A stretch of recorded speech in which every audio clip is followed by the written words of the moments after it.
పడుకున్న నన్ను లేపి మరీ రెడీ అవ్వమన్నారు. ఎక్కడికయ్యా? ఎందుకు రెడీ అవ్వమంటున్నావు అంటే, షాపింగ్‌కెళ్దాము అని అన్నారు. షాపింగా? నీతోనా? నువ్వు షాపింగా? అని నేను షాక్ అయిపోయా.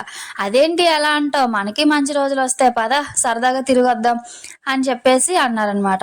అయ్య దేవుడో! ఈరోజు ఏమవుతుంది? అందుకేనేమో 2 రోజుల నుంచి ఉదయం ఎండ, మధ్యాహ్నం వర్షం పడుతుందేమో అని అన్నా. ఇంక చాలు చాలు గాని పద పద అని అయితే అన్నారు. ఇంకెందుకు ఆలస్యం అని అయితే మేము రెడీ అయిపోయాం. మెల్లగా మాకు దగ్గరలో ఉన్న విశాల్ మార్ట్‌కైతే వచ్చేసాము. ఇంకెందుకు అని లోపలికైతే వెళ్లి చూసాము. ఇక్కడైతే విశాల్ మార్ట్‌లో లేడీస్‌కి టాప్స్, లెగ్గిన్స్, ప్లాజోస్ అన్నీ చాలా చాలా బావుంటాయి. ఇంకా చెప్పాలంటే మెయిన్‌లీ స్పెషల్‌గా చిన్న పిల్లలకైతే బట్టలు ఇంకా చాలా బావుంటాయి. అండ్ ప్రైస్ కూడా రీజనబుల్‌గానే ఉంటుంది.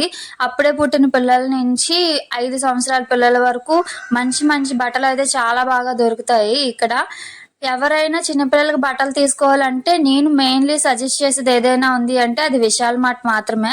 విశాల్ మార్ట్‌లో చిన్న పిల్లలకి బట్టలు చాలా అంటే చాలా బావుంటాయి. ఒక పక్క మా వాడి కోసం నేను షాపింగ్ చేస్తుంటే, ఇంకో పక్క వాడు నీట్‌గా బట్టలు అన్నీ చూసుకుంటూ, తిరుగుతూ, అల్లరి చేస్తూ ఉన్నాడు. ఇంకా ఫైనల్లీ మా షాపింగ్ అయితే అయిపోయింది.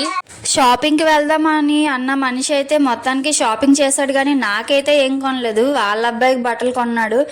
సర్లే మనకి కూడా మంచి రోజులొస్తాయి. తర్వాత ఎప్పుడైనా కొనుక్కుందాంలే అని ఇంక ఇంటికైతే రిటర్న్ వచ్చేసాము.